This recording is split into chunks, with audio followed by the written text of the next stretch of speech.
hear wetin people dey talk. Want to get a shakeleti love. See love when I wanna get another one. I go take and do wetin I love. Wetin you love, oh. No be wetin I love, oh. Wetin I love, I go do and with all my heart, oh. Go no be vodka. Mr. Money Changer. But una know I know the waste time. Mr. You let it yum yum yum yum yum yum yum yum yum yum. Na yela pere matina yela pese. You let it yum yum yum yum yum yum yum yum yum yum. Na yela pere muna kapela. Chora kakisa. Oyari yela pere balungna baire. Tupa ani aing tuna. Santa tapage bayu tu tele. Masankele yura baba tu yara. Oyari yela pere bongna baire. Tupa ani asikul jatuna. Ikina kine kile sikul jakine. Titatia undile sikul jatia. Satasua nzadile sikul gasua. Korakua nkole sikul jakua. Sarasua nsole sikul gasua. Tinayele peri kapera. Chora kakisa yari hele peri. Bongna baire. Tupa ani sikul gatuma. Tupa ani sikul gatuma. Welcome to Political Digest, your premier destination for insightful political analysis and discourse. I am your host, Ayuri Inga Agana, and it's an honor to have you join us tonight. With me here tonight to sift through the issues are my guests, Dr. James Amemaso, professor at Rutgers University, New Jersey, Hajia Shifa Strong, New Jersey, Dr. Zita Seshi, a sociologist, a DEI and education consultant based out in Canada, and Dr. Nii Ama Okine, assistant professor of mathematics, Appalachian State University. Ladies and gentlemen, welcome to tonight's show. Thank you for having us. Thank you for having us. It seems James and I are twinning with the African look. Yeah, wearing matching clothes. That's good. We Yes. are. Okay. Thank Okay. you for pointing that out. That is patriotism, by the way. Thank you, my sister. That's good. Thank you. Mm. Maybe we should come up with an African wear for the show. Oh, I suggest sponsors, bring us your outfit. Let us wear. We'll give let you a us good wear one. it, Thank and, you, and my model sister. it as well for you. Exactly. Nothing Yeah. is in life. So. All right. Well, I mean, today we have some exciting topics to discuss. And I want us to start off with an issue that, has been lingering in my mind for the past couple of weeks. And it has to do with reputational legacy. The reality is that following the passing of this young politician, John Kuma, there have been conversations about accusations and allegations that we are not in position to verify, and it's very likely that most of them could not be verified. But I think it's sort of ignited a conversation about the character and virtue of politicians, and maybe all of us for that matter. The question of what legacy we want to leave behind when we are no longer here. Either well-documented, virtuous lives that we lived, or those carried by the rumor mills, right? So I think it's very important to talk about these things because, if you even look at classical politics, You know, the scholars that engaged in the classics and wrote about politics, it was this particular issue that that confronted them most of the time. The issues about what should be the character of an ideal leader, you know, and virtue was basically the underlying principles of those conversations. The question of justice, how to live a just life. And I think over the years in our context, we are beginning to lose all these values. We no longer, you know, engage in these conversations, right? One, in fact, arguably the most iconic political speeches ever given, right, was a eulogy. And this was given by Pericles about 2000 years ago. And that speech is the basis of so many popular speeches that we may hear in recent history. President Abraham Lincoln's speech, famous speech in Gettysburg, Barack Obama's inaugural speech, and even when Robert F. Kennedy said, "Ask not what your country can do for you, ask what you can do for your country," also took inspiration from this eulogy that was delivered 2000 years ago. And this speaks to the fact that the issue of legacy and remembrance are things that are so important in society that we cannot lose sight of. Very recently, one of my senior friends wrote an article, and he was essentially, you know, he had this.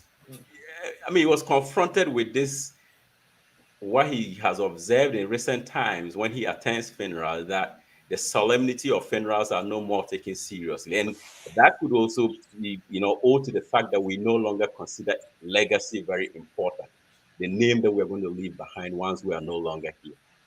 So I want us to talk about this issue, especially in the context of our modern day politics. And there's an article that I want us to go through. It's a New York Times article that is about a certain Ghanaian politician in the 1960s. So I don't know if the producer can pull it up on the screen for us.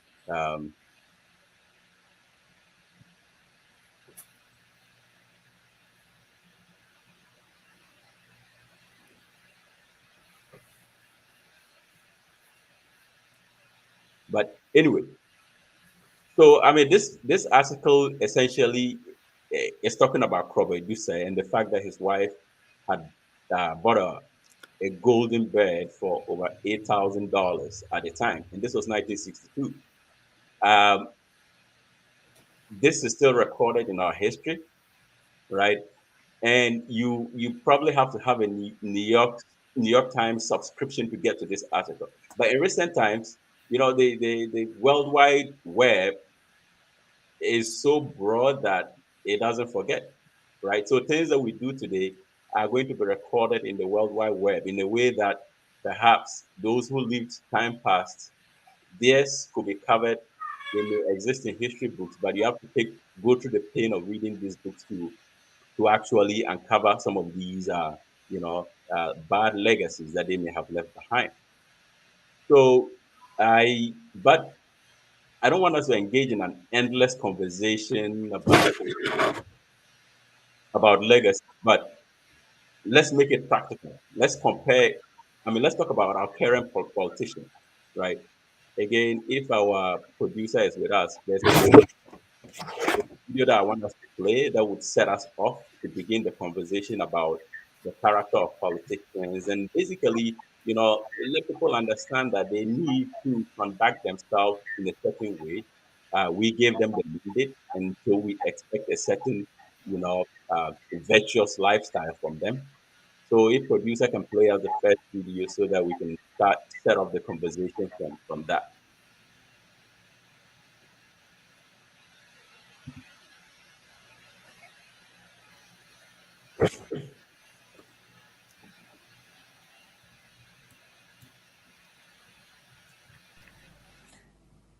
Ghana politicians, any question, any deal, I'm saying, what do you say? A primitive days, Krono pa akwaso aban we mu no. Ene no mpesa ba o me betena so, no wakata so, no wa ma obi anko jail. Because he, when we say ko jail number 1, Akufo-Addo den so ko jail. Nanado. Ayo man bia emu mpanifo e no man ne ho a esaka ba na Akufo-Addo odaje ko akwaje ka ba 2 years ni. She corruption. Ya sorry ya say Mahama ya corrupt. NDC for ya ko he me nya NDC ni me ti nya NDC so da. Me nya NDC ni me ti nya NDC so da. But no kure no me Kwadwo Smart me catch so pa tame. Opa Akufo-Addo ya corrupt 6 million times than Professor Mills John Mahama. He Akufo-Addo ya corrupt to kwacha atai. Me na catch now. All right. Captain Smart is known for his controversies, but I thought it was a good segue into, relating it to our current politicians. So my first question goes to James, right? This conversation about legacy and what we expect, the virtuous life that we expect from politicians. How do we relate it to those who are currently in the political sphere, especially with respect to the major political parties? For instance, for the sake of comparison, let's go back into our recent history to recall some of the the various prominent figures in our politics and try to evaluate their ways of living and in the context of what legacy they have left behind.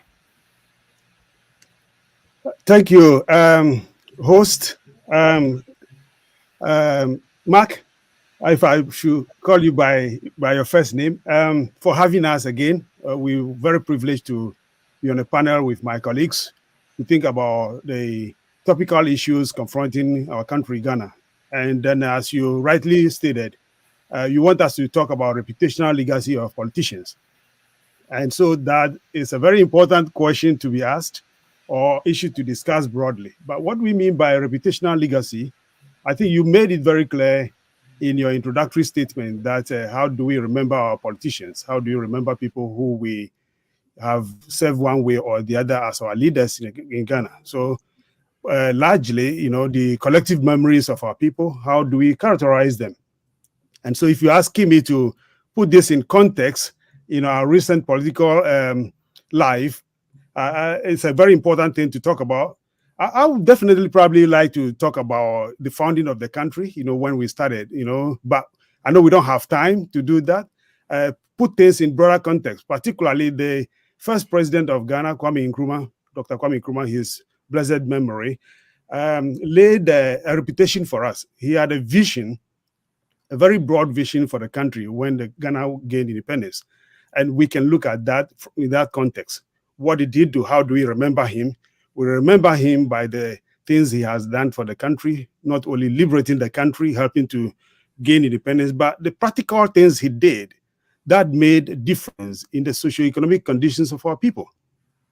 Among other things, and of course, it will be of no useful purpose for me to recount the sort of things he did, but let's talk about Akosombo Dam, for instance, that he built, Temamoto Way, Ghana Medical School, Ghana School of Law, and the various universities he built during his administration.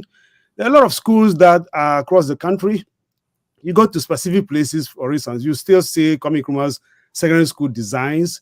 I had seen quite a lot of them. One is in Konogo, Ashanti region, that I had seen work there briefly. And of course, hospitals that he had built. In other words, Nkrumah did quite a lot to lay the foundation. But what he was very proud of was that he contributed to the personality of the African, of the Ghanaian, of the black man and the black woman. That level of contribution is what we remember. But again, we'll not talk too much about Kwame Nkrumah because we all know it's, as I said, of no useful purpose to recount all the things he did. But let's go back and look at the Fourth Republic, for instance, Jerry Rawlings era. How do we remember Jerry Rawlings? Jerry Rawlings came to the scene at the time when Ghana was at its lowest point. What he had done was to stabilize the country politically and, of course, build off the legacies that Nkrumah left, for instance. And then, of course, give us the Fourth Republic, which we are trying very hard to hold on to as of now.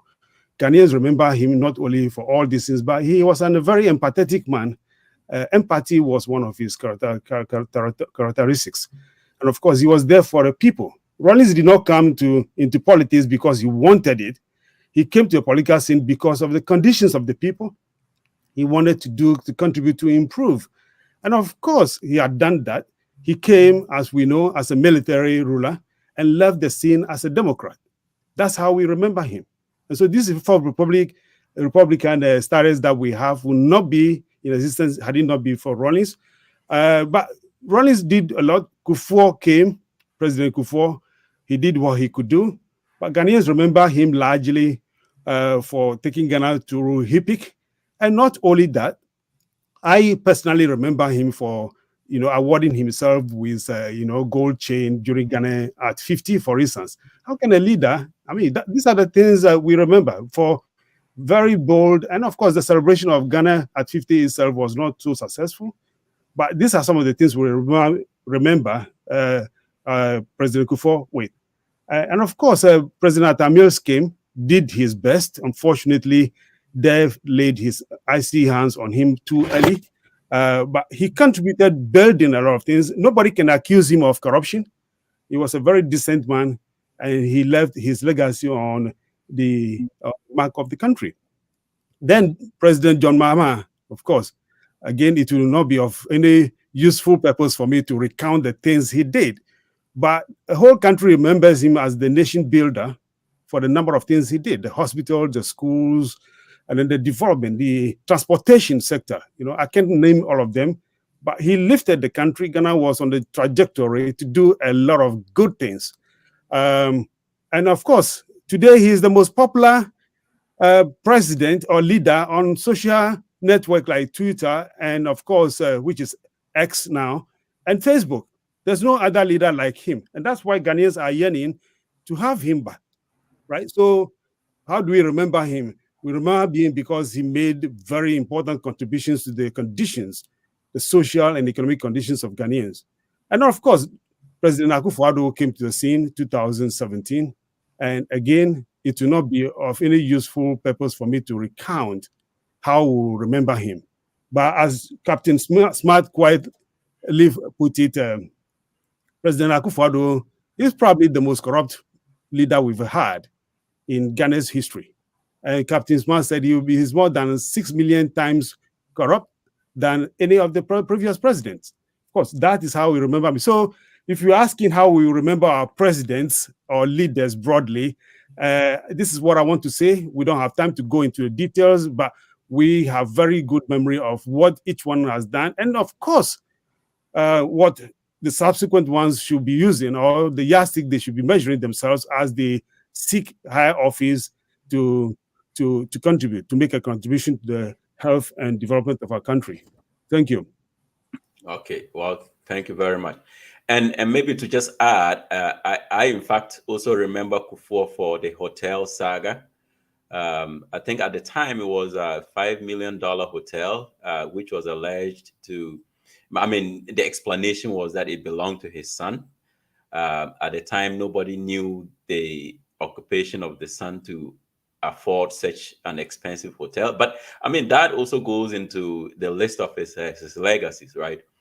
But let's move on to Ni. If you want to add to this conversation, especially in the context of our current politics, basically, comparing the two major political parties, right? Is it a gray area, or is as clear as day and night?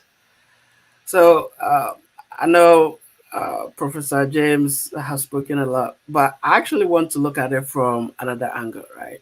And this is not me giving the politicians some kind of breathing space over here, but the truth is, we also have to look at how our politics are funded now, right? If you look at how our politics are funded now, basically, you have politicians going to primaries and they have to give money to delegates. And our system, it looks like everybody do not care now. It looks like everybody think that giving money to delegates is not a norm. And none of our systems, none of our the judiciary is not doing anything about this. You look at the primaries that recently went on, both parties, right? NDC and NPP. Of course, NPP is in government now, so they are spending most of the money. We heard stories that some of the candidates are giving as much as from 2,000 upwards. And if you come for a constituency of, let's say, even 2,000 delegates and you're giving 2,000 cities, that's a whole lot of money. But it looks like nobody is worried about this. And I actually believe that this is why our politicians are becoming more corrupt, because at the end of the day, it's like, they put money into this, they get there, and at the end of the day, they have to find ways to recoup the money. And how do they do that? By being corrupt. They have to do that, and again, it's just 4 years. So when they get in, they are not only recouping what they've spent, but also trying to get money for the next election.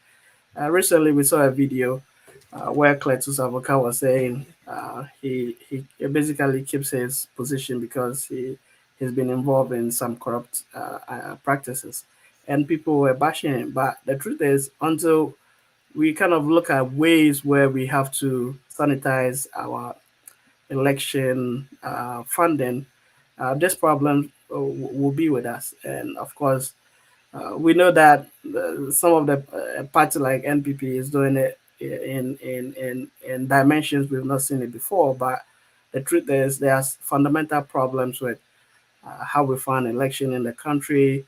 That's leading to situations like this, and that's what I want to say on this. And it's not me giving brief to these politicians, but I also feel the pressure we put on politicians, and even when politicians are in power, people expect these politicians to solve all their problems, right? And that also puts pressure on them to be corrupt. But again, there are ways, of course, if you're politicians, you may have access to different funds and all that. Yeah, you can use that. But again, these politicians become greedy and greedy and greedy and try to get money or use money that's supposed to, they're supposed to use this funds for development, and they end up not doing that. So my point is, we just have to look at ways we fund our politics, and that may be a bigger conversation, but that's what I want to say on this. Okay, so Nee has decided to sit on the fence. Yeah. But I would say, virtue is unconditional. We understand that our structures are not solid and the checks and balances may be porous. But for me, the concept of justice is not conditional, and virtuous living is unconditional. There's always going to be an excuse for somebody taking a bribe, right? It could be that to support his family or whatever may be the case. So I think the standards still hold, irrespective of how porous our political system is. But in fact, you raise an important conversation that needs a further interrogation, right? For us to talk about the political system that we are operating and how it is essentially giving politicians a free pass. So that conversation would come. But so I'll shift here to Haja Sharifa. Hopefully she can be more practical and pinpoint us in certain real directions. But I mean, not to say Nee's position is not, but we will come back to his broader conversation later on. Thank you so much, Professor Mark. I think the issue of Ghana's politicians and their inability to meet the standards that we expect them to uphold is basically lack of accountability. Our people, after gaining what they want, coming to us as voters, as people who give them the mandate, they tend to forget the reason why they have been mandated to go and represent us. We no longer hold them accountable for the rest of the time that they spend, in their offices. It's about time for Ghanaians to stand up to these people and tell them, prove to them, we put you there. We want to know how you are representing us. Ghana matter, we matter. Our conditions of living matter. what you do with our tax money matters. The decisions you make governing us matters. If we stand up to them, and this brings me to Rawlings's time. He was a leader who had no breathing space at all for corruption. And I can remember in one of his iconic speeches that he said when they were praising him for the roles that he had played in the developmental processes in Ghana, he told the young people who looked up to him as an icon, as a symbol worthy of emulation, that they should not sing the praises to him, but then they should sing it to Africa, to Ghana, you know. And that was just a moment of reflection where we all have to go back and sit and think, what did he mean by that? What I am doing is my services, my contribution, my way of leaving a mark, a legacy as a son of a land that I am so proud of.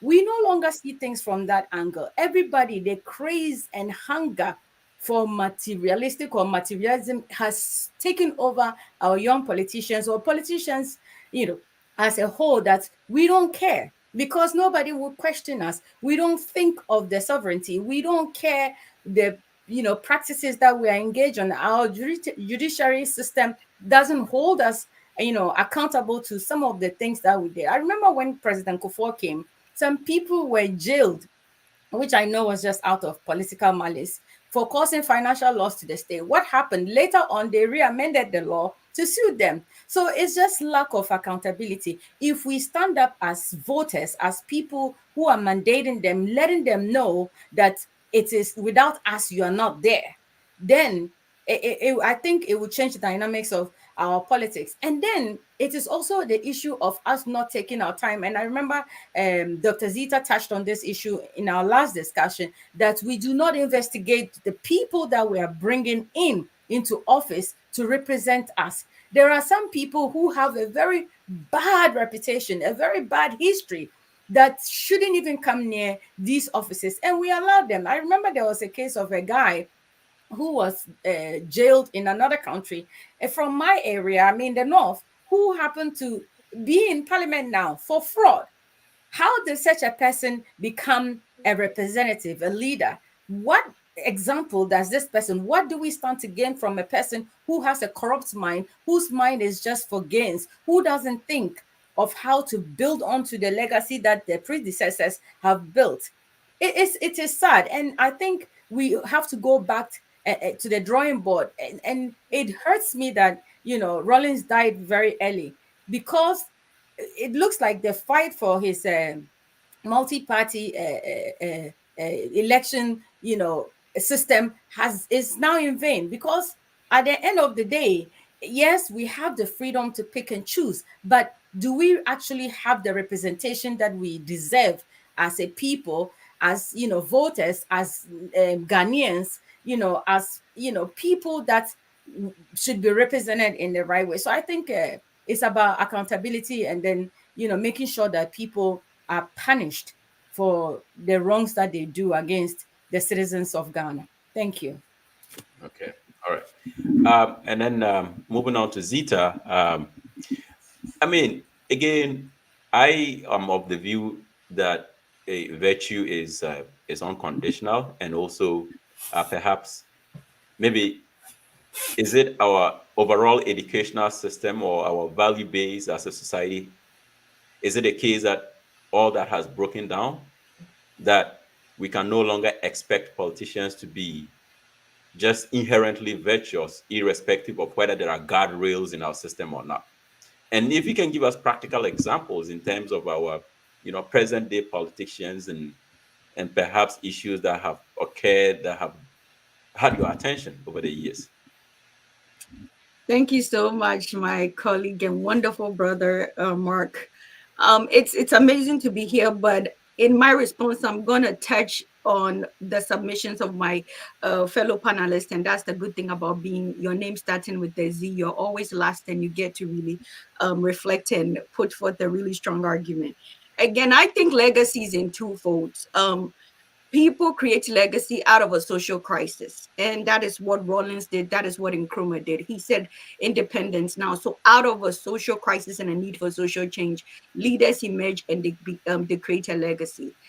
Atta Mills is the case of what?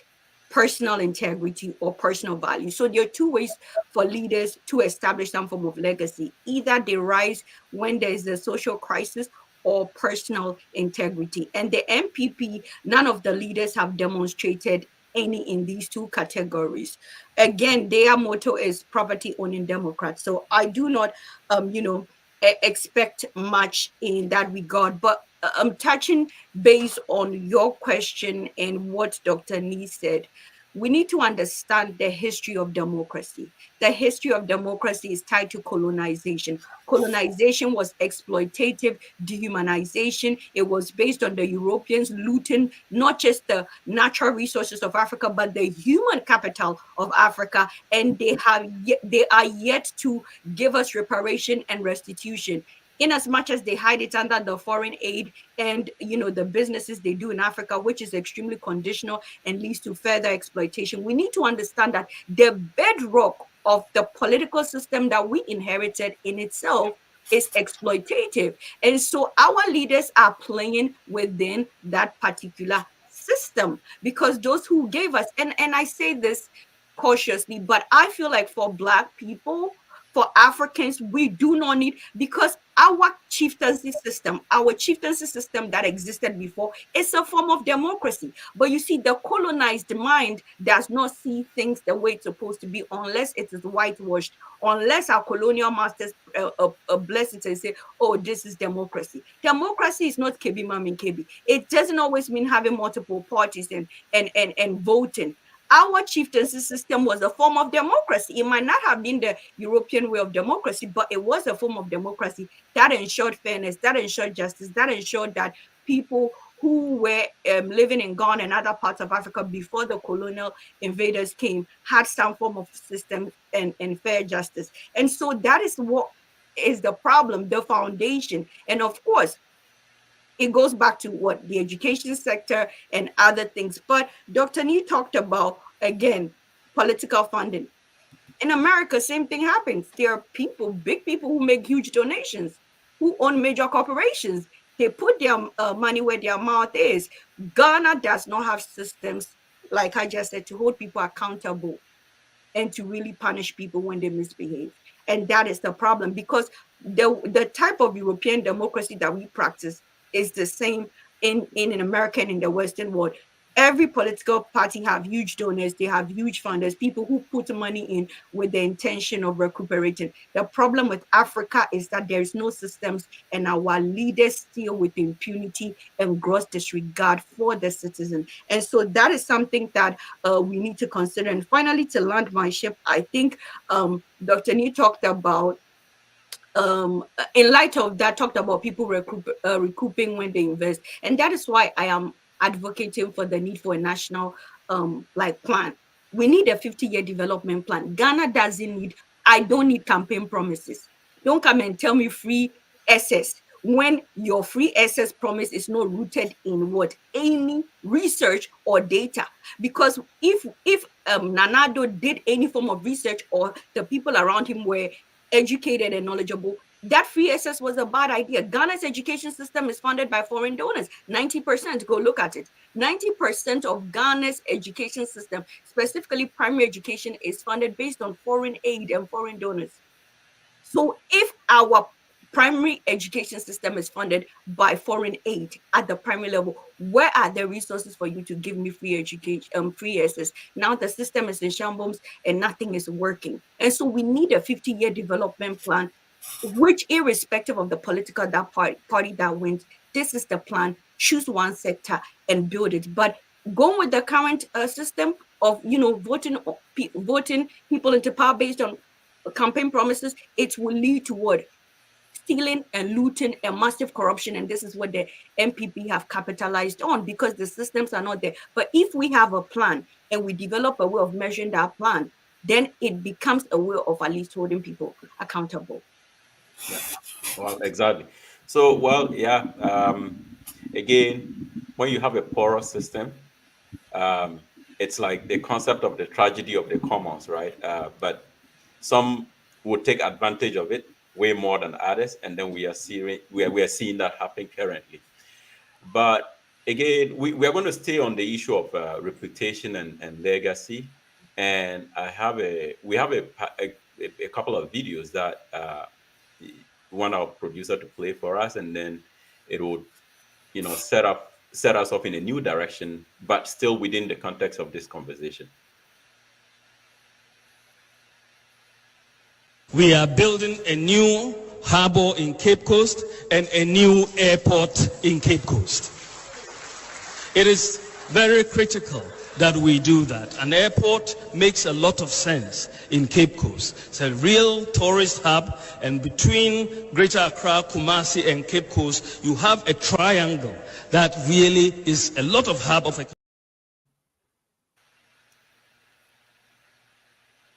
Okay, producer, there's a couple more. I think there should be no village or community in Ghana after the first 2 years that would have a water problem or a toilet problem.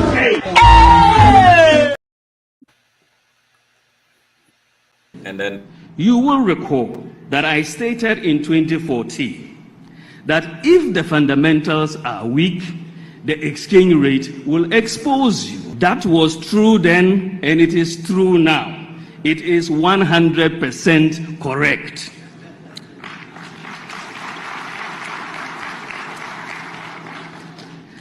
So if the fundamentals are weak, the exchange rate will expose you.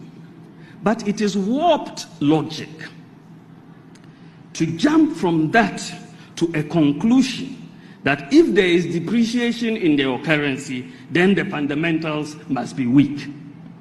Do you understand the logic? It is very warped logic. If the fundamentals are weak, the exchange rate will expose you. But if the exchange rate moves, you cannot jump to that conclusion that the fundamentals are weak. That defies logic. All right. Well, thank you, producer, for playing us these videos. But I want to be more, let's shift into the realm of politics, right? There's conversation about, Dr. Mahmoud Bawumia, who we just heard in those videos, the fact that he's a Muslim.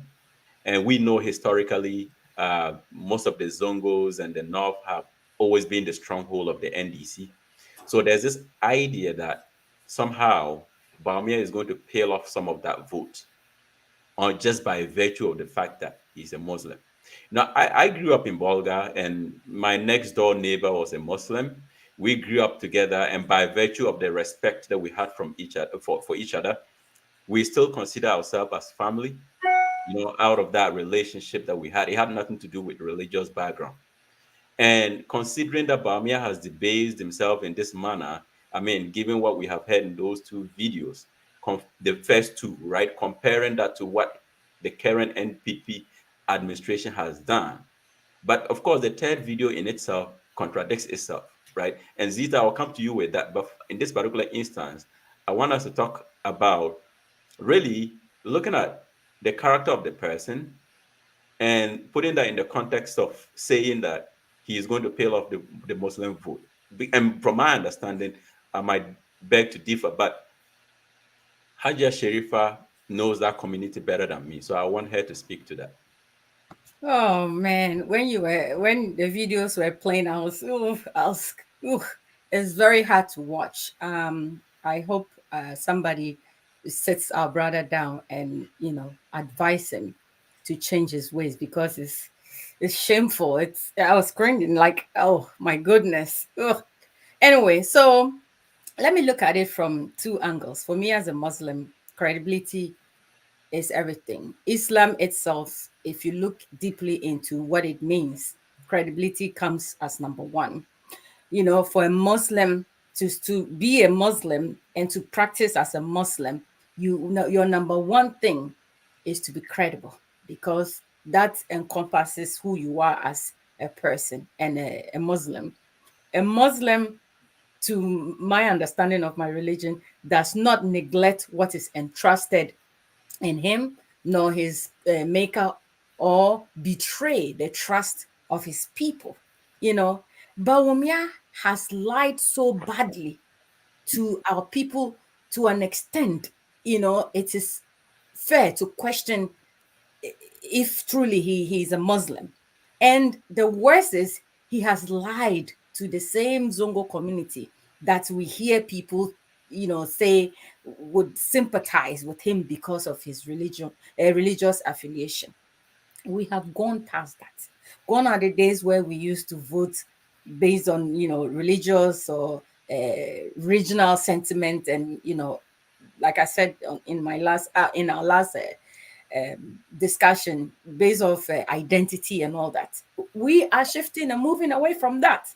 So Bawumia should be careful about all these lies that he's running about, you know, telling people, promising and failing. It was, we were here in Ghana when Bawumia went to the Zongo communities and promised them schools, promised them good roads, promised them a whole lot of things. To an extent, they created a ministry for Zongo development and whatever that was supposed to. But what development has that brought to us? So you think we are fools, or we are not smart enough to know that all that he's saying today is for us to give him his vote? It's not happening. People are discerning now. People are watching. People want to align your promises, your utterances, and then your actions. You can't come to me in 2016 and make all these promises and then come in 2020 and say, look, I didn't have enough time to achieve all these things that I'm bringing to you. Please give me another chance to see you through, because I understand that these are a necessity in our communities. It's like you are just taking them for a fool. You are insulting, you know, them. You are degrading their mental ability to understand that you are a thief, you are a liar, you don't mean well for them. There's nothing like Zongo people voting for Bawumia based on that. If we are to go by what Bawumia has promised or the lies Bawumia has told, there's nobody, no Muslim who actually believes in Islam that will vote for Bawumia. Okay. So we need to shift from that. We shouldn't take us for fools. We are woke and we demand accountability. We demand for him to come and tell us what he has done for us in our communities, you know, based on his own promises, what he thinks we deserve as a people, and why he never came through for us. We're waiting for him to come this election year. And so if he thinks he's going to come with another talking, another nodding, another lies, you know, he should forget it. He has failed already. And it's such a shame, you know. I mean, he's basically a brother, but believe me, I mean, sometimes I ask myself, where did, you know, things go wrong with Bawumia? Because he was, you know, believed to be the giant of all giants. He was believed to be, in his wife's words, the economic wizard, the know-all, the guy who was going to lead a team of people to transform Ghana, especially in our Zongo communities. How far now?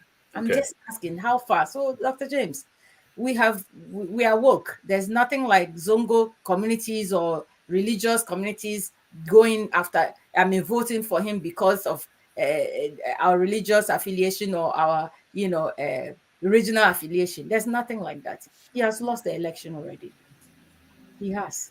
All right. Okay. So, well, I mean, Zita, nobody said Bawumia has lost credibility. Bawumia himself said he has lost credibility. And that was demonstrated in the last video that we had, right? Trying to turn himself into various kinds of shapes to get out of, you know, what he had said many years ago.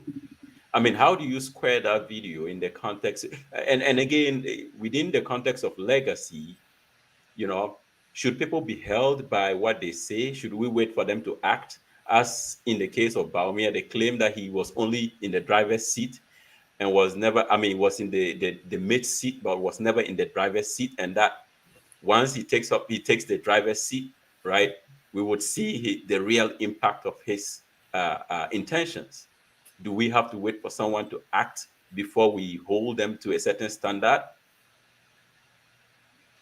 Let's assume that let's concede that he was indeed in the mate's seat, right? Well, I bet to my beautiful sister Hajia. Ghana is still very much in the scene of ethnic or tribal politics, and that it's unfortunate. But when you observe the patterns of thought on social media, where I tend to feel like, you know, that is where majority of the youth tend to engage. Ghana is still there, and in as much as I believe, again, Bahaja, you do make a point. In as much as I believe there is this increasing discernment among the population, I have diagnosed the electorate of Ghana and Africa as having something we call the Esau complex. Esau traded his birthrights for bean stew. Africans and Ghanaian electorates are not ready to pay the price for long-term benefits. And so in as much as it is pinching them now, they might pivot to the NDC, and I see a clear victory for the NDC come December 2024.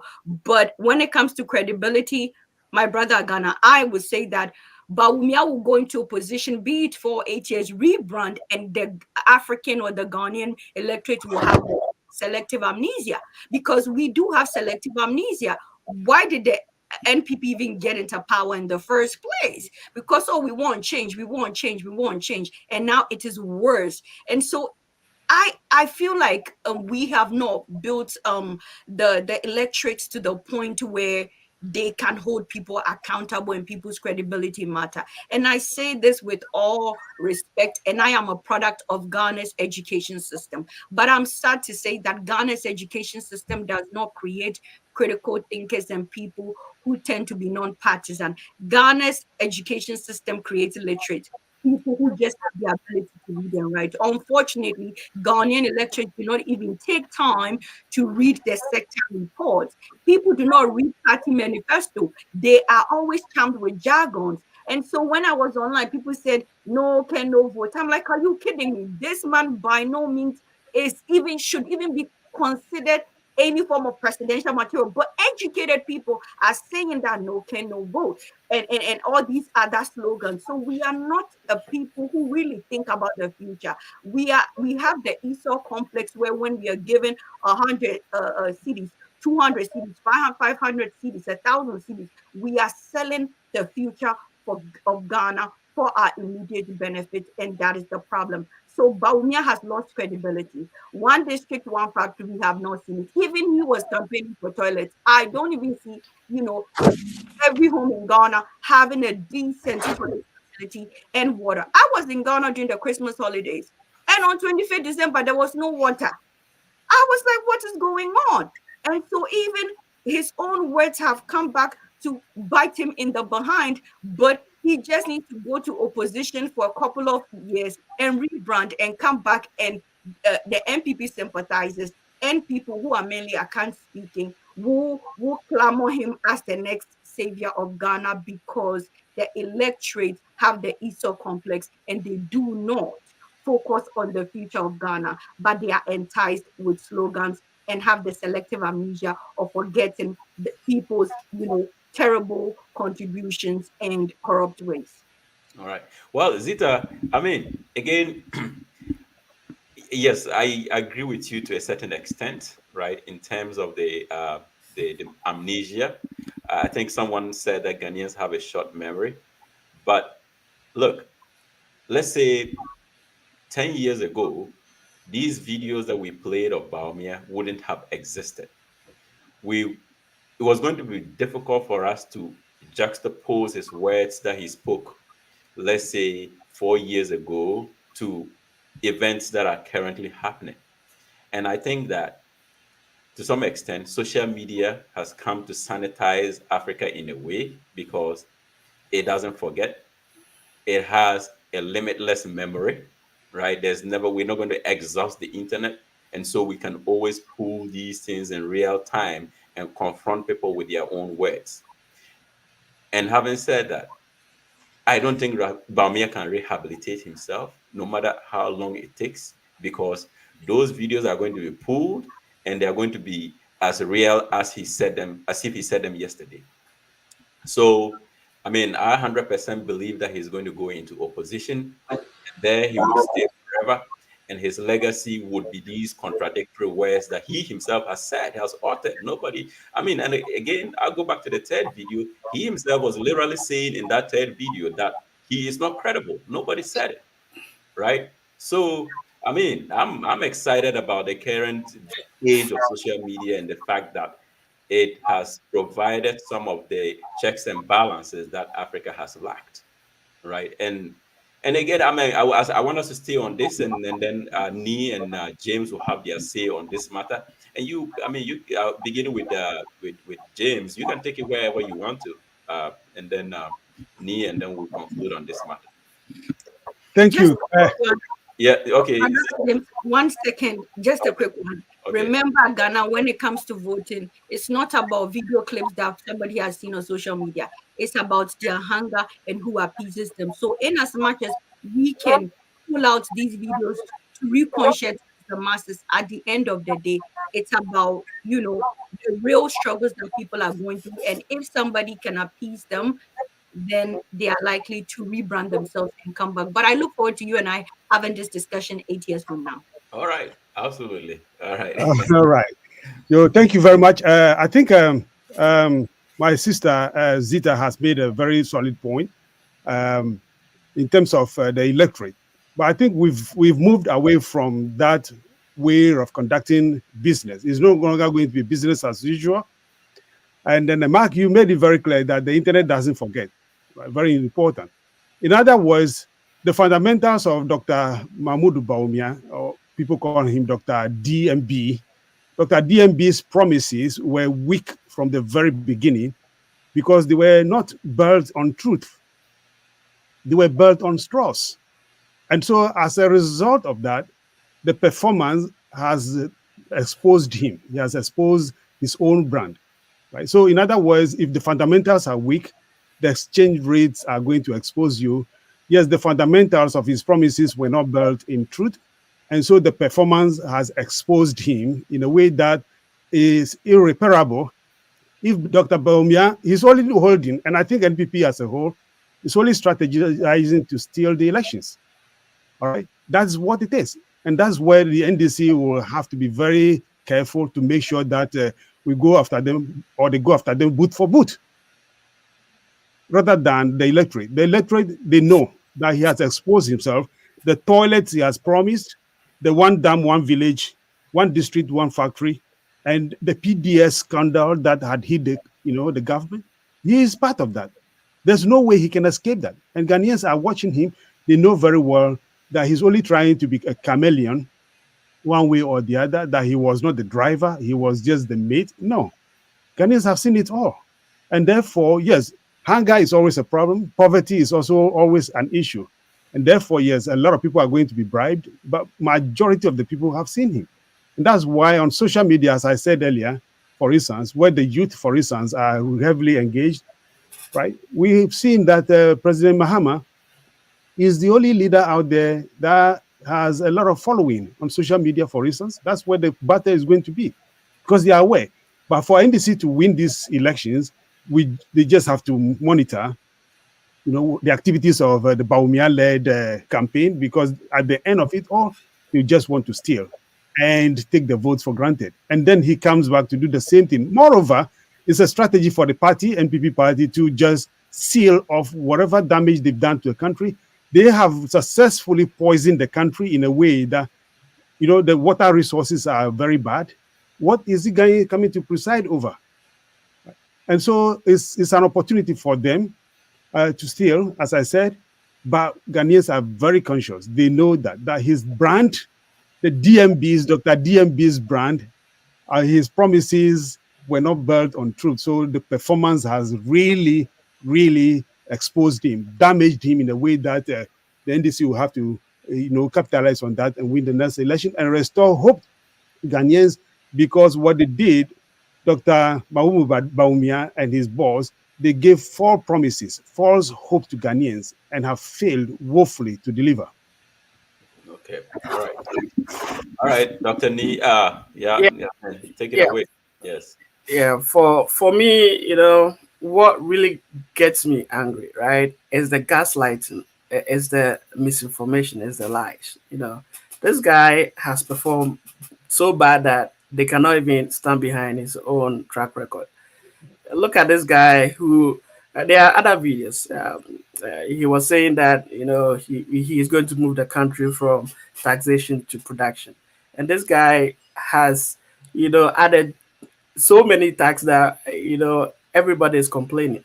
And let's look at the e-levy tax. This guy said he's the champion of digitalization, and as an economics, we know that if we really want to, you know, stop people from using a product, what do? You put taxes on it. And this guy stood there for them to introduce e-levy. See what they went through to introduce that e-levy.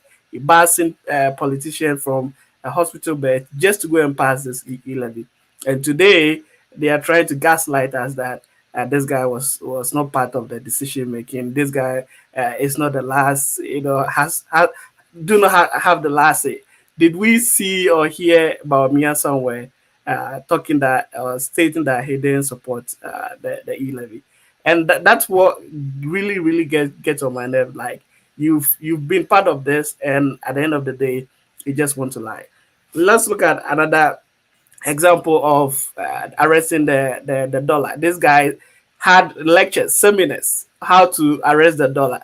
Now he's arguing that taking the dollar from four cities to 13 cities is better than taking the city from 1 to 4. And I'm like, really, you know? And these are some of the things I'm like, this guy has a PhD. This guy was deputy governor, and he keeps on making all this, you know, silly arguments. And you're like, what is he trying to do? Fine, you could come out and own the thing and give us reasons, but do not try and gaslight us. And now look at Dumso. These people just don't want to use Dumso, the word Dumso, but Dumso is happening. All right, Neil, we'll come to that subject. Oh, okay. But my point is the gaslighting that's going on, that the thing is happening and you are trying to tell Ghanaians this thing is not happening.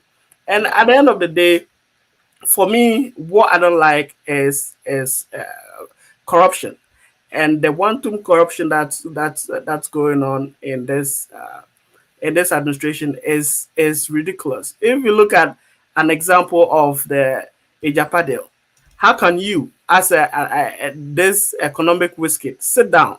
You are head of the economic management team. We gain almost $150 million from the gold royalties, and you want to sell this royalties forever, in perpetuity, into the future forever, for just $500 million. We make 150 a year. In just 4 years, we you know, they tried to introduce the thing in 2020. So in just 4 years, we've been able to get more than the amount they wanted to sell our gold royalties for. And the sick part of it is there was no way we are going to know the owners or the buyers behind the deal. So what they were basically trying to do is, we are going to buy this thing for ourselves and keep the funds coming in the future. And what happens with that? Having that kind of funds every year, it means that you're going to control a big sector of the economy, and that is really bad. And that's what I talk about, the gaslighting. You do all these bad things, and you come out and pretend like you have no idea. You know. Yeah. Can I just add one thing? Yes. Look, just to add to what Dr. Nee said, we were sitting here when there was a big e-levy cake in front of Bawumia and then the wife. They cut the cake to celebrate the passage of the policy, right?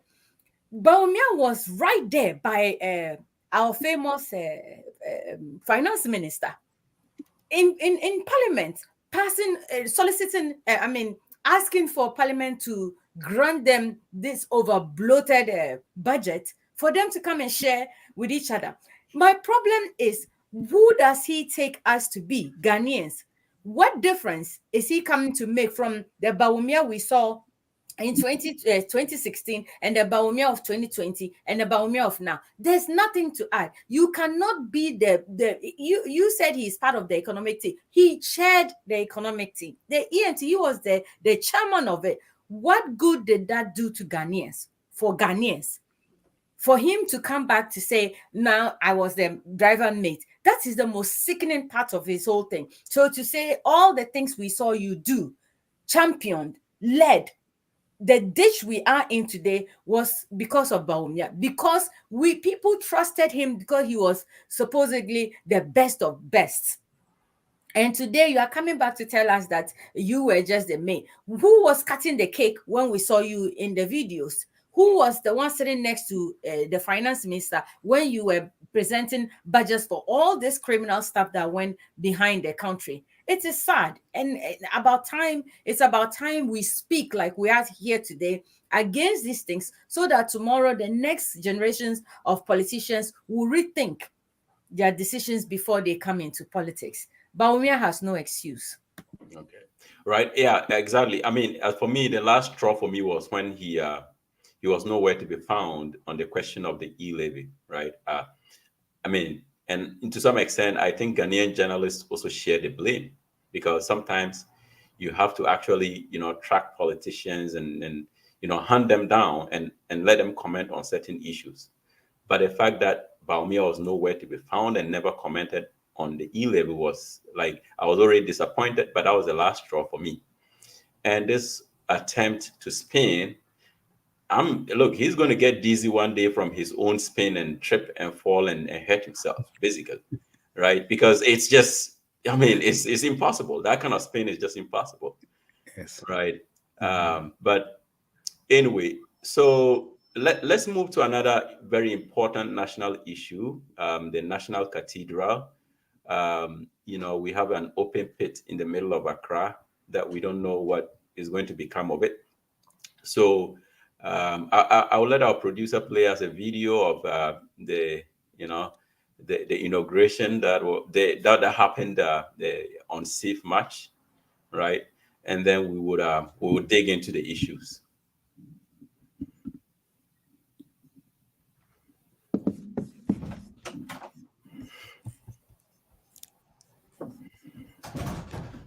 James, how you doing? I forgot to ask you if you need a break.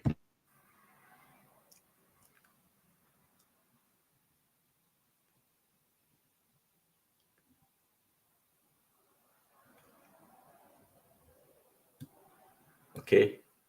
Are we going to get a video?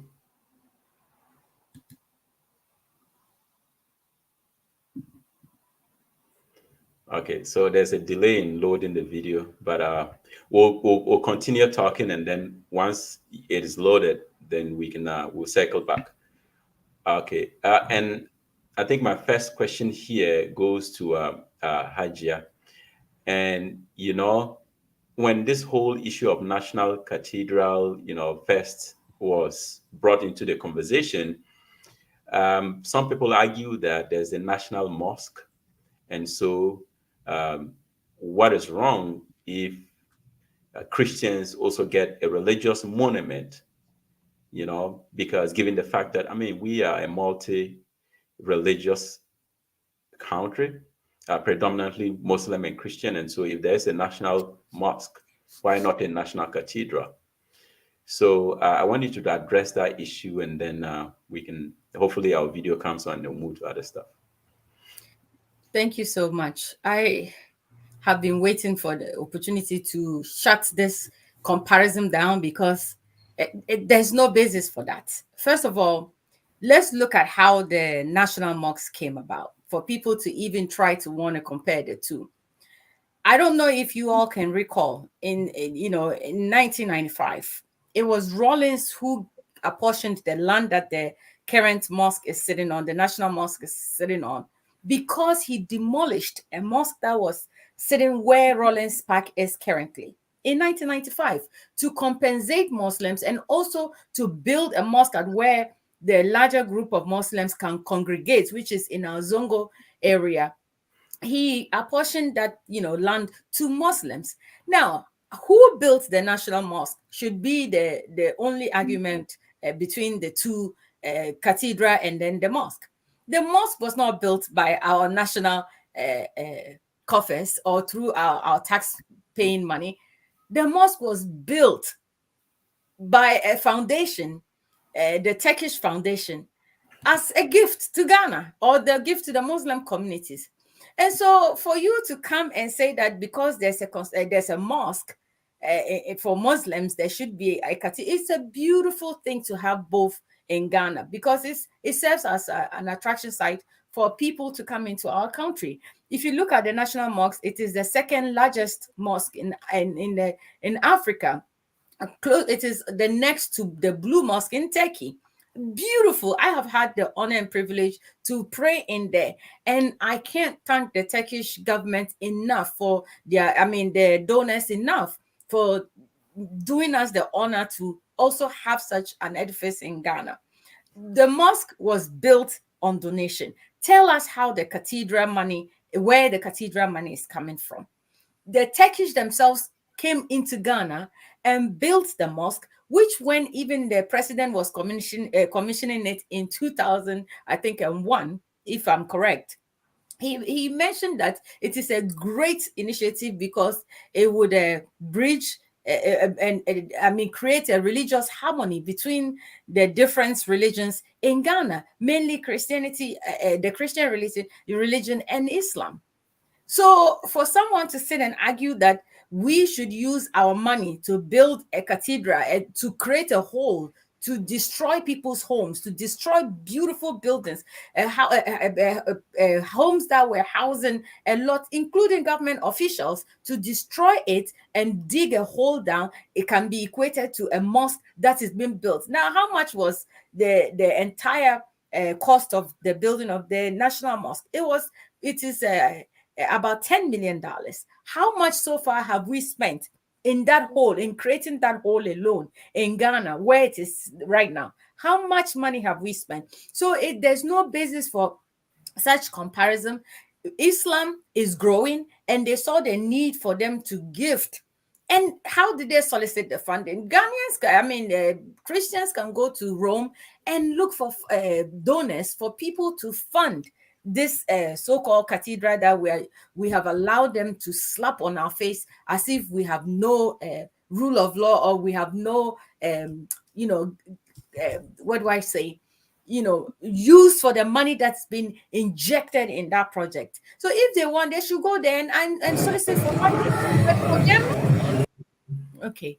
But for them to sit and accuse or try to, blame Muslims, even when they were building it, our national chief imam was so kind to donate $50,000 towards the cause, which was a symbol of unity that I saw him display. And some of our Muslims were not happy because it was going towards a church. But what is a church? A church is simply a place where people go to honor and worship their God. And at the end of the day, we all worship one God in different ways, which I thought was a beautiful thing he did. So for Ghanaians to sit, for them to sit to justify that it is a right for Christians to have a cathedral just because we also have a national mosque, it is wrong.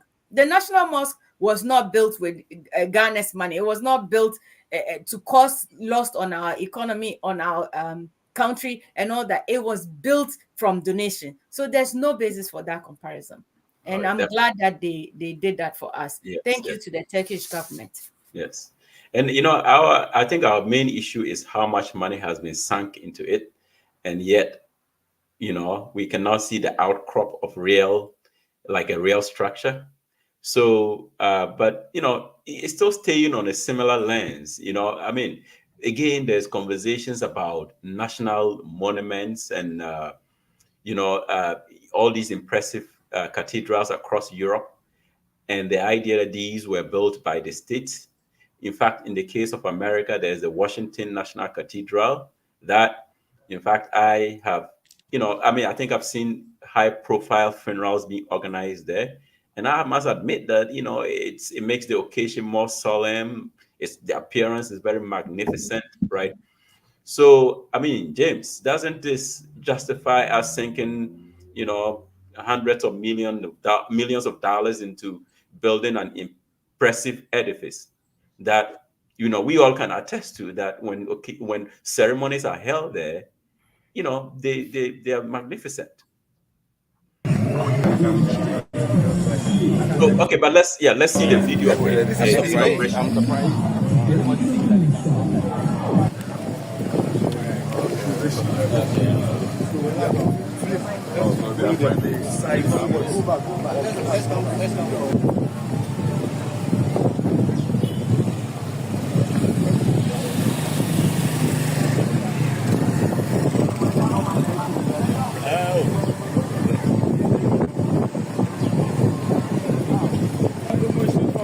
Otherwise, whether they'll shut it down or not, you don't know. I don't know. I think I'll buy like them go inside. You know, they around, the security around, so for drone, I don't know. So, either they'll shut it down. Yes.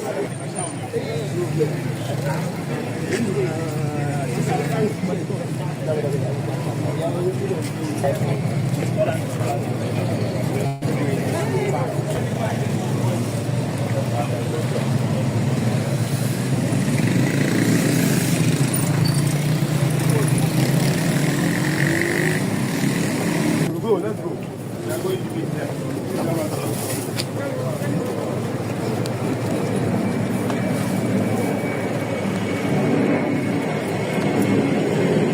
In the name of Akufo-Addo, Bawumia, and Ken Ofori-Atta. In the name of Akufo-Addo, Mahmoud Bawumia, and Ken Ofori-Atta, we commission this expensive hole in the world.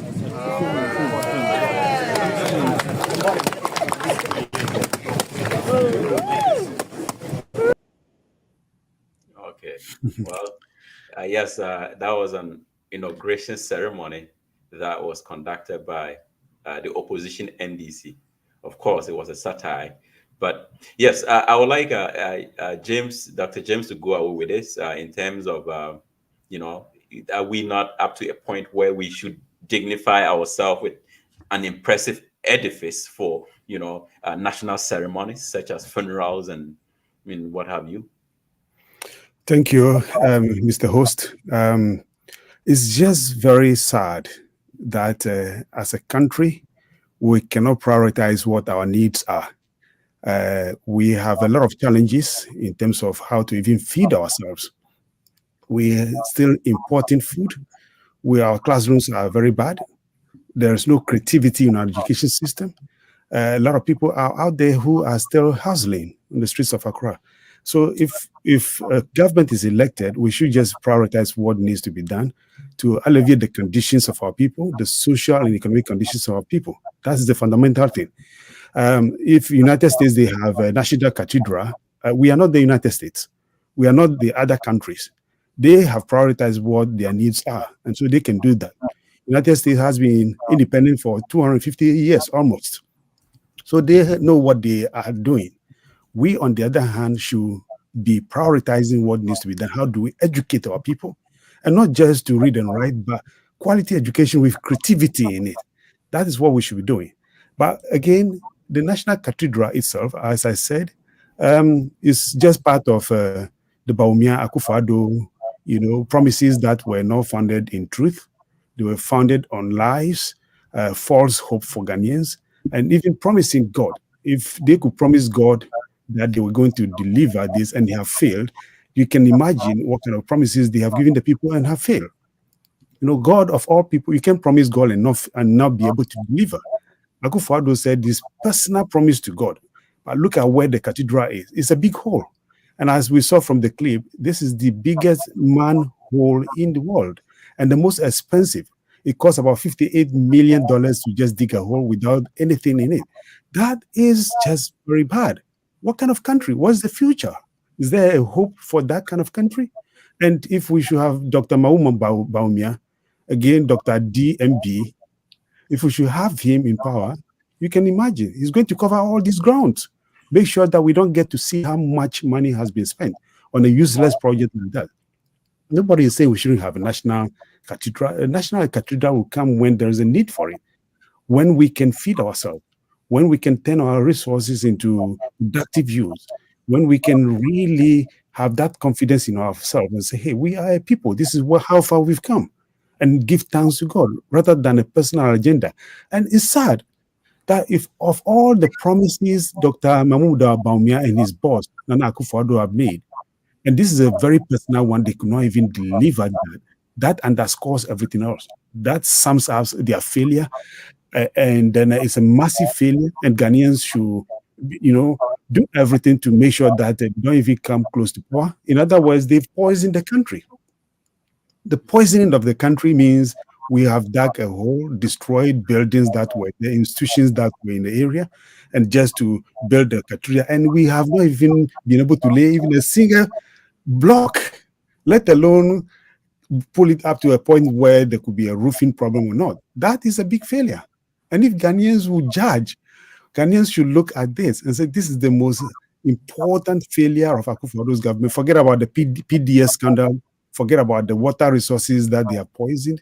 All right, we can't even have good drinking water in the country. Forget about the failure of the education system, the free SHS, which is free of knowledge, right? It's free SHS, but it's complete free of knowledge. Forget about all these things. The National Cathedral is a symbol of the failure of the Akufo-Addo administration and Bawumia's administration. So giving the power to Akufo-Addo and his mates again to rule this country will mean that they're trying to cover everything from head to toe. We'll never get to see that. The best way Ghanaians will see, and then of course we're talking about reputational legacy of our politicians largely, is for Ghanaians to value that. Give the opportunity to NDC come 2025 so that we can see how the depth of the corruption, the depth of the whole, the National Cathedral itself, how deep it is and how wide it is and how expensive it is. That's the only way we can get to the bottom of all this. Okay. All right. Well, I mean, but even actually just for, additional information, the National Cathedral in the US is actually a privately funded cathedral. It's not state-sponsored. And I think normally people make a reference to, the ancient cathedrals of Europe and, in France, they talk about the Notre Dame. Look, these cathedrals were built during the period of monarchical rule or even periods of tyranny, where these individuals were building these monuments as more or less their pet projects, right? They weren't really built in the context of current democracy, where basically you take from others to build an impressive cathedral for a certain section of the population. So these guys were not ruling by the will of the people, if you like. So in a democratic dispensation, you can't really justify sinking that much money into a monument that, I mean, in fact, it's not even serving the Christian community. It's not like it's a symbol, right? Basically. So there's really no justification for the amount of money that has been sunk into the project. But I will come to Zita with this. Look, I was in Germany one time and I entered a restaurant, and from the look of things, I mean, it appeared as if it was a church, and I think I've been to other places where it's just evident that this nightclub was once a church, right? So, I mean, and Accra doesn't lack churches. Accra doesn't lack cathedrals. So with the lessons from, these older Christian nations, why would we be embarking on this, huge project? Don't we have other priorities? So Zita, this goes to you. I mean, and I'm an avowed Christian. I go to church. I'm a lector in church, right? So if there's a temptation for anybody to call me an antichrist, certainly I cannot be guilty of that charge. But there's a need for us to question our priorities in the midst of other needs in our country. I totally agree with you. Some of us are currently calling ourselves ex-churchgoers because the more knowledge you get, the more you begin to question. And indeed, Karl Marx, a famous sociologist, said religion is an opium of the people. Religion is a drug that keeps people under a spell and prevents them from logical reasoning and rational thinking. And that is what is happening in Ghana. He used the National Cathedral to kind of impress and of course gain the support of the Christian population in Ghana. A lot of Christians, I always say it's that a lot of Ghanaians are Christians because of poor systems, bad leadership.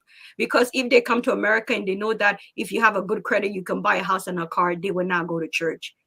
Ghanaians youth will come out of school and be going to Jericho. What are you doing as a young person Wednesday praying in church for a job? Jobs do not come from the sky. They come from institutions. But because religion was used to exploit our ancestors and kept them docile, our own politician and our pastors use it as a weapon to keep us down. And like you rightly said, Mark, around me, I can tell you where I live, I have more than 7 churches surrounding me all around, but I've never heard one noise. They are used as soup kitchens. They are used as community centers where we donate clothes so that when people come in and they're having challenges, it will serve them. Churches in North America and in former Christian states are used for welfare purposes, but Ghanaian churches are an opportunity to loot money. And so I agree with my colleague James 100%. 58 million when there are children in Ghana still studying under trees. There are still children in Ghana who are studying under trees. There are still teachers who do not have a good chalkboard to teach. In Ghana now, if you have a kidney disease, you are as good as dead because dialysis and access to dialysis is a problem. In that same Ghana, where we have 58 million to dig a hole, preterm babies do not have incubators. In the same Ghana, sewage systems are choked such that no more things like mundane things like rainfall leads to a national disaster. In this same Ghana, so where is our priorities? But again, the cathedral was just an opportunity for the NPP to loot and steal national resources, and that is what it is. Any Christian knows that God does not live in any building. It is when 2 or 3 people gather in his name, that is where God, that becomes the church. So the church is not a building. For the Christian fanatics who might be in the comments and say, this doctor. No, the church is not the building. It is when we congregate and we are there in the name of God. That is when. Ghana is not a Christian state, and I'm going to land it. Ghana, by constitution, is not a Christian state. Ghana is a secular state. Since they want to build, my grandfather was a traditionalist. We are also waiting for the national shrines so we can put all our gods in it. And if anybody wants to be a politician, swear by the Bible, swear by the Quran, and go to Nogokbo, you will swear by the gods of our land and the gods of our ancestors. And then you can do right. So to land my plane, the National Cathedral was a tool to loot national resources. There are more issues in Ghana that 58 million could have solved. But the child in Avrongo, the child in Sogakopa, the child in a part of Ghana who does not have adequate school infrastructure is struggling when we can dig a hole. And that is a shame and shows that our leaders do not have the interest of the common man, and that the NPP, as they call themselves, property-owning Democrats, are in it to enrich themselves and the political class. Amen, Sister Zita. Well, I mean, it's unfortunate that people will use the name of God to loot state resources. And I mean, so now we have a giant hole sitting in the middle of Accra, right? Well, I mean, not to even talk about how much money that went into digging the hole, the value of the property, or that, let's not even count the value of the property that was demolished, right? But the value of the land that hole is sitting on. What do we make of it? What do we use it for? In fact, I'm an environmentalist. I would say let's fill it up and then, plant trees and make it a national park. I mean, if I had authority, that's what I'm going to do with it. But what are we supposed to do with this? Especially if NDC comes into power, what would you suggest that the government of the day does with this, albatross, this white elephant that is sitting in the prime location in Accra?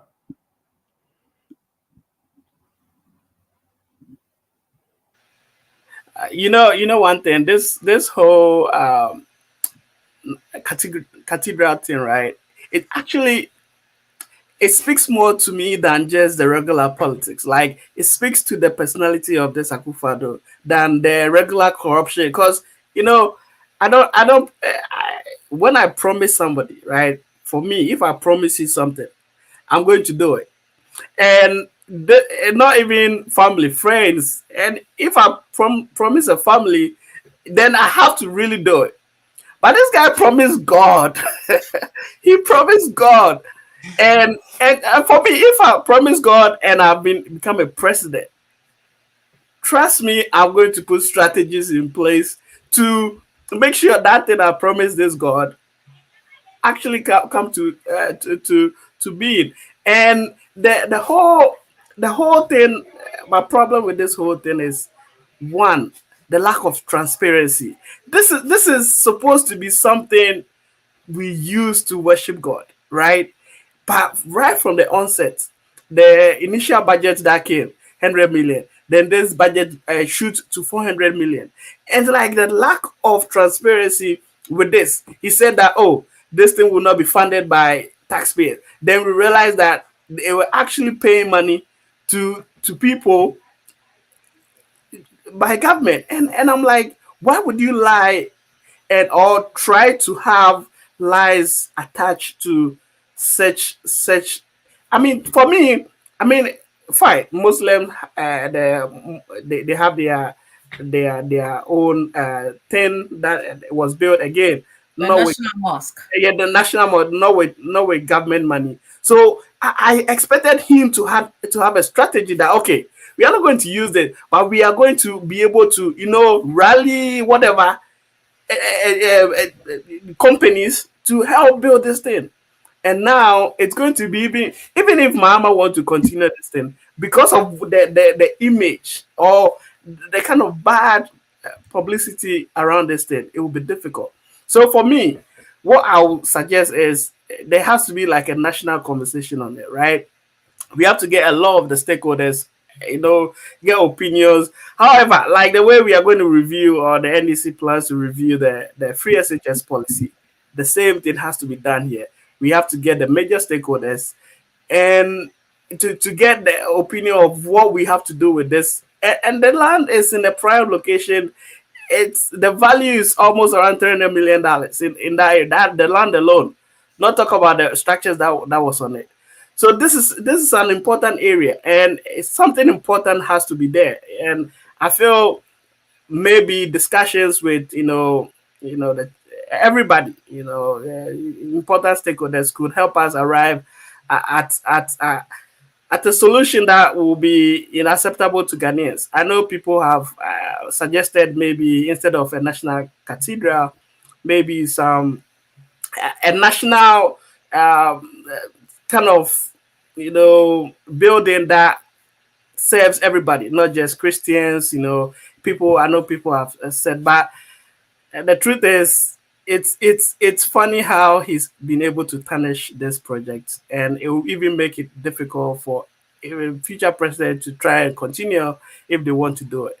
Yeah. So it's going to be a big problem. But I feel if there's discussions and there's transparency, that's what was lacking in this. If there's transparency in the process and the whole thing, I think Ghanaians will get behind it. Okay. I mean, if you are very observant, you realize that Akufo-Addo doesn't really strategize. He's just winging it, right? I mean, normally when our students don't study and come to class, we say they are just trying to wing the exam. It's the same thing with Akufo-Addo. If you really study his pattern, the way he has run this country, he's just living, by the principle that let's get over the 24 hours and tomorrow will take care of itself. But I mean, this guy has no plan. And again, I mean, I'm still on the issue that it should be turned into a park. Central Park in New York is in the middle of a prime location in New York City. We could do something similar for Ghana. I mean, we don't have to fill the entire city of Accra with concrete, right? But Mark, yeah, you said something. Yes. Like, you people say the Christian God is merciful. That is why he does it. Because the Christian God will not come and kill you. The Christian God was given to your colonizers and we were in chains. I went to the slave dungeons when I was in Ghana as part of excursions. And our ancestors were in chains and they took us and they gave us that God. that has made the African inferior. That is why an average white person who was working in Walmart will go to Ghana and they will bow. And you, that you're a doctor, you leave Africa, you come here and they don't respect you. So the Christian God has been tested and he has never punished anybody. And that is the reason why he played on that, because that is not a God of vengeance. That is a God of mercy. And so you use that God to steal and to loot, because that was the foundation of the Christianity that was given to our ancestors. And we must understand that. He wouldn't have done that to Nogopo. According to history, it is believed that Kwame Nkrumah went to Nogopo to secure the victory for Ghana. Whatever he went to do to fortify himself, he understood they need to go back, and he helped build the shrine. You cannot do that to the local deities. And that is why Ghanaians are Christians, because they'll fast and pray, but the ordinary Ghanaian is corrupt. They work in a government office and they are asking for bribe. And on Sunday, they will go and pray because they have no reverence and they have no fear for the Christian God. And to what we should use it for, I think we need to use the place for something like a historical site that they have the statues, Madame Tussauds, like that, the statue, the living looking statue of all our leaders, ranging from Nkrumah and the UGCC, and we can have some interesting 3D narratives that can go on, and hopefully we can inspire the young people, because should we leave some of them out? Sorry? Would we have to leave some out? Yeah, the creators of the mess.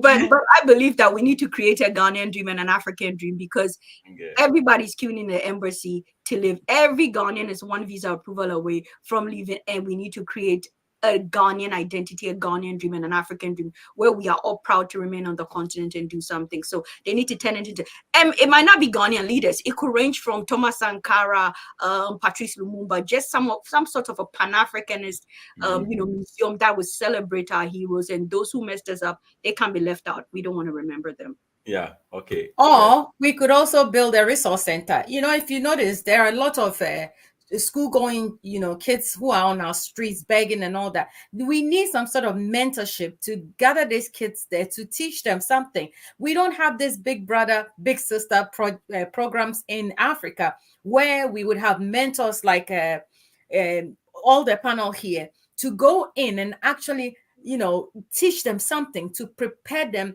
as successors of tomorrow's future.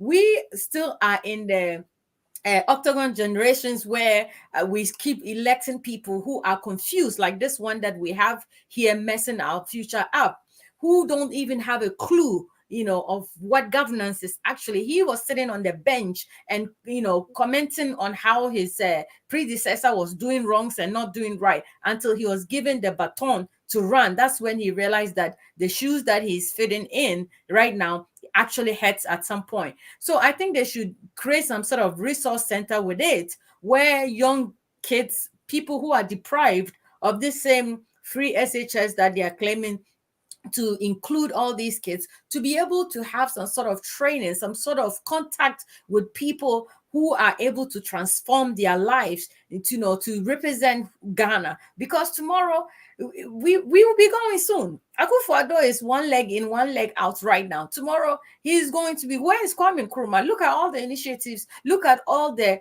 things that he did for our country. So we have to create tomorrow's future leaders. And I think we lack that. In America, we have after school programs that children in the West, we have after school programs where children go to learn skill, to learn sports, to learn things. We have people who teach them, especially leadership. My son is in school in Ghana, and he was made the boys prefect. And one of the things he asked me was, "Mom, can you from time to time come to our school or get some of your politician friends or leaders to come in and talk to us?" And I was shocked that a 15-year-old is able to tell me that, or to think that deep about and concerned about, the progress of the future generations. So I think they should use it to build something that would house and be able to, create tomorrow's future leaders who will be handling, the mess that we are living on their shoulders today. I believe that will help a lot, because if you look, we don't have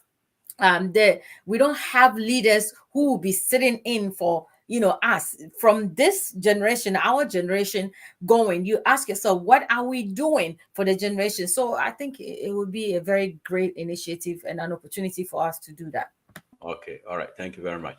Okay, well, I guess at this point we can all agree that Nana Akufo-Addo is an imposter, and he conned Ghanaians into the presidency. But now shifting gears to to talk about the Dumsor situation.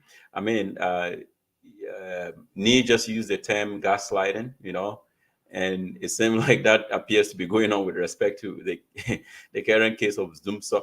But there's a video that I would want our producer to play real quick, and then we can jump on this issue.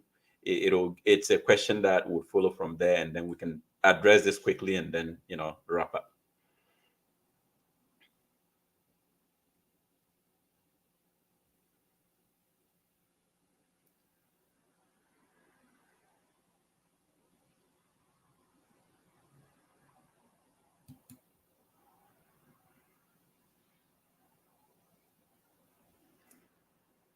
Okay, so it seems our video is not ready, and we don't have much time left. So I think we should proceed. I mean, it was a video of the current ECG boss saying that electricity is not a right, but it's a privilege, right? I don't know the full context in which he said that, but I mean, it just sprang up to me that comment is categorically wrong. And I want us to address that in the context of this current Dumsor that is going on in Ghana. And, they're not willing to accept it. They want to call it by some other name that, I mean, it's crazy, I mean, the maneuvering and gymnastics and it's crazy. So I'll start with you, Zita. What do you think? What's going on? Mark, honestly, when I think about Ghana and the current state of Ghana, it is sad that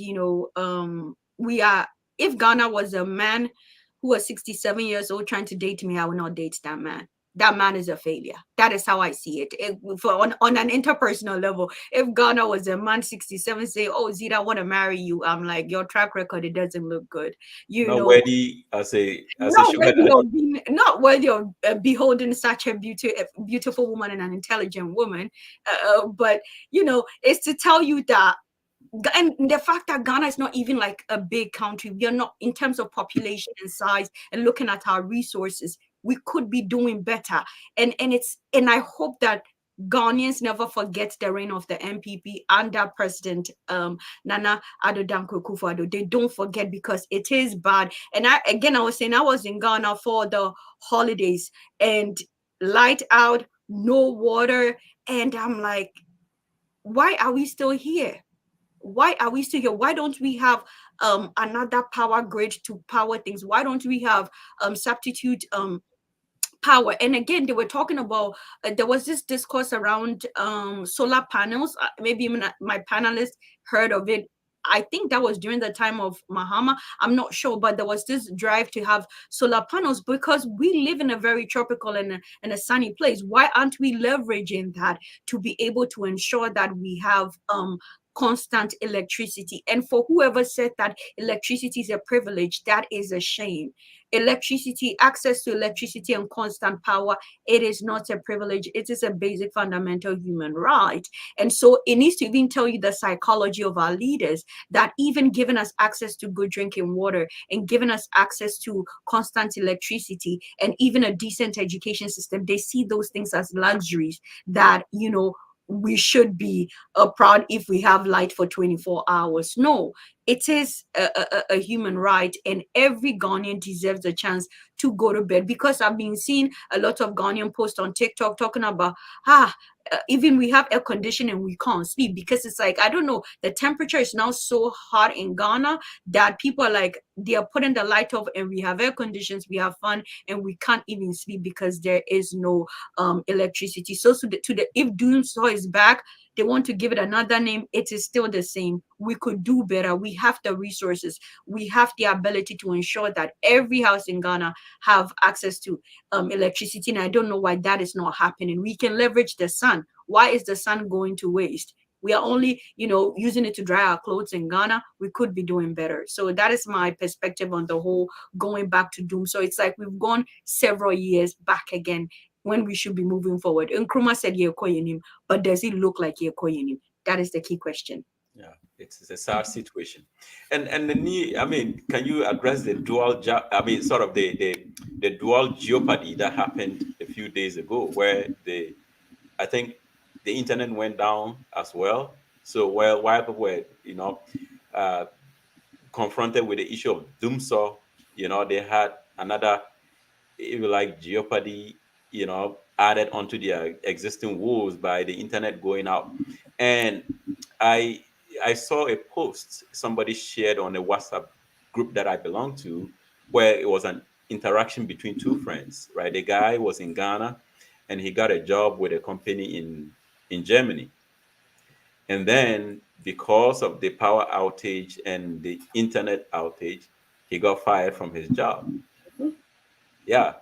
And I don't know, maybe after this goes viral and the company hears that it wasn't really his fault and that he wasn't slacking, but it is by virtue of the country in which he is born that he got into that situation, then perhaps they may reinstate him. But somebody has lost a very lucrative job because, I mean, and I don't know the sort of the situation surrounding the internet outage. I'm hearing that it may have been sort of a problem that happened to multiple countries and that it wasn't Ghana specific. But I mean, we still had Doomsaw in addition to that. So yeah. So when you hear the ECG guy, the manager, whatever, saying that having electricity is not a right, he kind of, as Zita said, it tells you the mindset of our people, and it's really, really sad, right? In this day and age, a lot of international organizations assume human rights as, electricity, having access to electricity as a human right. So if you hear this guy saying that, it's really sad. And even in this day and age, not just electricity, but also the internet, right? Because now everything runs on the internet. And even after COVID, you have a lot of people being willing to allow their a lot of businesses allowing their workers work remotely. You can have people in different states working for companies in different states and even different countries. As he said, one guy was working from a different country. So combination of having access to electricity and having good internet is really, really now very important. And these days,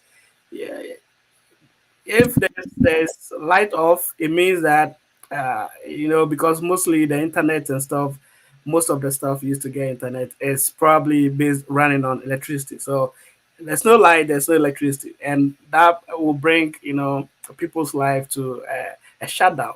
And if you want to look at, I didn't really, to be frank, I didn't really understand the word standard of living, right, until I moved to the US.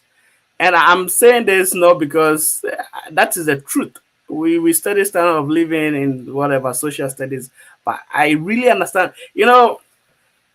usually, especially in the law, there are two definitions of a word. One is just the two definition of the law. One is the way we read it, and also the spirit of the law, and that's what I want to use here. Of course, we know standard of living. Okay, the standard is somewhere, but actually, the spirit of what that means is that everybody is treated equal, right? Here in the US, you drive through villages, you drive through rural areas. What you see is they have good roads. If you sleep there, you realize that everybody have good running water, and they have good sewage systems, and that is the standard, right? That's what it means, that everybody that lives in this country should be able to benefit from these things: electricity, water, good roads, and now internet. The government is spending a lot of money to try and connect people in rural areas, spending a lot of money. And so that is what we have to do. We cannot say that electricity is not a right. It's a right, and that is why scandals like the PDS scandals is outrageous. You have the government, collecting money to pay some power producers, and the money just vanish. And that's why we are facing some of these problems these days, because funds supposed to do what they are supposed to do to help in the generation and the distribution of electricity are not using it for what they are supposed to do, and that's why we have ourselves with this kind of problem. And with these people, I wouldn't be surprised if one, they introduce an internet recovery levy. We know them. Every small thing they are introducing levy. So I wouldn't be surprised. They will tell us they are introducing a levy to go and repair the cables under the water for the internet. These people, they are bad people. Okay. Well, we have a few minutes more, and then I would let James and then Hajar Sharifa tackle this. Look. And again, I mean, and this particular ECG boss, he's very visible. I mean, I've never known who the ECG boss is until this guy, took over the position. Right. So I don't know if it's a good thing or a bad thing, but I don't know. The truth is, I like his exposure or whatever, like the way he's out there. But for that particular statement is wrong, and he needs some education on that aspect. Yeah. Okay. So I mean, again. Yeah, so Hajar, you can take it from Look, there. I am going to look at it from a different angle. Yes. I want to put this blame massively on the Ghanaian media. Do we all remember during the time of John Mahama what our media men and women did to John Mahama? Our celebrities, so-called celebrities, they came out and marched and called it what it was. Even His Excellency John Mahama called it Dumso. But as usual, the highness of today are refusing to call it what it is, for whatever it is. Even if they say that the decorated monkey will always or still be a monkey. So whether they accept that we are back, to Dumso or not, Dumso is here. But what is so sad is that Dumso's problem is not supposed to exist at this point because of the measures the previous government, which is John Mahama's government, took to make sure that the problem was solved for long-term purposes. Now, what are the media men doing? The culture of silence is the reason why these problems continue to persist. We cannot pick and choose who to give bad publication or bad reports or whatever on, and then decide to favor the other. At the end of the day, country broke or country no broke, we all day inside. The vilification Mahama went through at the time that he was trying to find a long-term solution for Dumso, which eventually he did right before he went, he went out of government.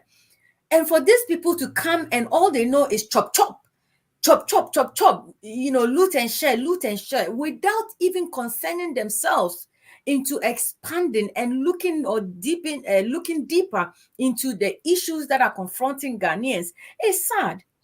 It's sad. So I want to say it is the Ghana media, the citizens themselves, who have allowed this government to take them for granted all this time because they are refusing to come out and call it what happened to the many demonstrations that we saw during the time of Mahama because of Dumso.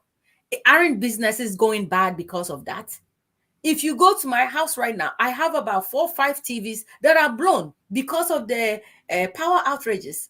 I have things that are spoiling, and yet we cannot call it, look Ghanaians in their eyes and say, look, we admit it, we are having challenges, and we keep continuing to lie, to deceive them, to insult them, to look down on them, and to take them for granted. At what point is Ghana going to stand up to them and say, look, enough is enough. You have not done anything. You have failed us, and we will not continue to watch you disrespect us or take us for granted.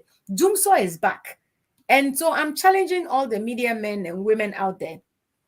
Shame on all of you for sitting and looking on and watch what is happening. It's about time we come out. The same energy that we used during, or we had during John Mahama's time, is still the same energy we should bring out and tell the government to get off their butts and do what's needful for the Ghanaian economy, for the Ghanaian population, for everyone. They have failed in all aspects. And President Mahama said something that in the end, prosperity will judge, him.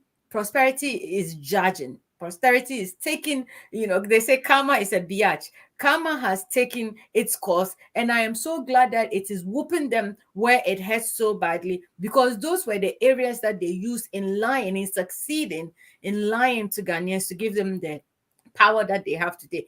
As we see, they have no intention of stepping down. So if we don't act now to make sure that we call them out, we tell it to them that enough is enough, the gaslighting, the stealing or the thievery, the insults or the deceit is enough. They have no intention at all to change their ways. And I blame it on the media, because they have to actually come out and make noise or add, power to the voices that are unheard right now. Yeah. Well, certainly the fourth arm of government has abdicated its position. Yeah.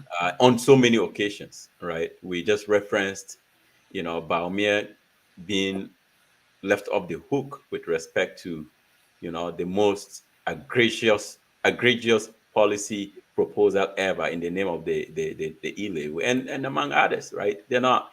The media is going with it that it's not doom. So and also, Mark, this government, and that's also another sad part of the whole mismanagement.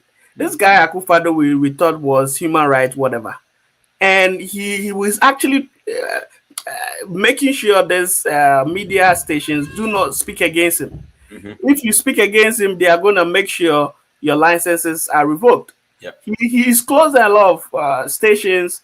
I mean, some may be right, but some are politically motivated, and that's also another sad part of the whole thing. Yep. And I actually now miss Mahama's truth, because Mahama usually will tell the truth. Sometimes it's not to his benefit as a politician, but he always says the truth. And that's what drives me crazy about all this gaslighting going on, left, right, center. Mahama said, yes, we are going through doom, so I will try and solve it. And he actually did solve it before going out of government. And these guys they are trying to even tell us that we are the crazy guys. We are the ones who don't know what, we are mad. Because always lying. Doomso is there, you say it's not Doomso. And what is going on? Yeah. Well, I mean, it sounds like we could continue for another 2 hours, but our time is up. And in fact, I have really enjoyed our conversation tonight. We say the truth, we speak it as it is. We're not really in the bidding of any political party, but we want to be as transparent on the issues as possible. And so, we look forward to you joining us again next week. To my panelists, thanks a lot for the spirited conversation that we have had tonight. And I think, we are in the business of trying to move Ghana forward, right? We expect to engage in conversations that would bring about innovative solutions to many of the problems that exist in Ghana. Again, we living in the diaspora, we haven't escaped the conditions that exist in Ghana. We feel it even far away from home, in so many different ways. And you all can testify to that fact. But also the advantage of being in the diaspora is the fact that we are removed from it in a way, and we see it more clearly, right? So then we are able to become very objective and critical analysts of our own country. So we're not really running Ghana down by, critiquing some of the happenings, but we are only doing so to proffer solutions for a better Ghana. I've met people with kids here who were born here, and their kids want to identify with Ghana. But if the country is terrible, they're not going to be excited about it. For instance, one of my friends, her daughter is in Howard University.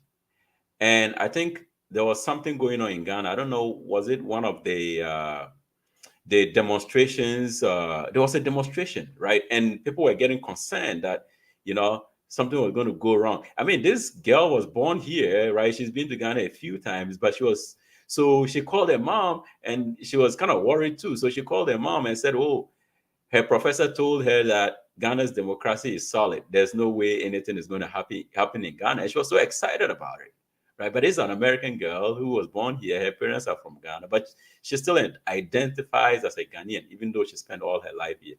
So if Ghana becomes better, it doesn't matter where the kids are born. They are still going to continue to identify with it. And so that is the purpose of our show, right? To sort of point Ghana in the right direction.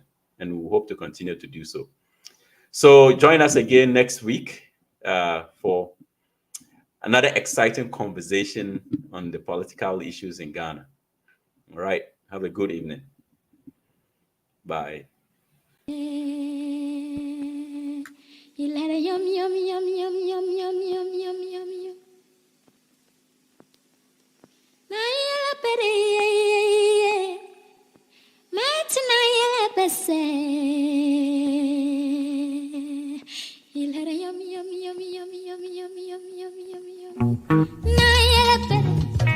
Nayela pere, muna kapela, chora kakisa, oyari yela pere, balungana baire, tupa ani, imping tuna, asanta tapage, bayu tuvitele, masankele yura, baba tuvigara, oyari yela pere, bongana baire, tupa ani, asikul jatuna.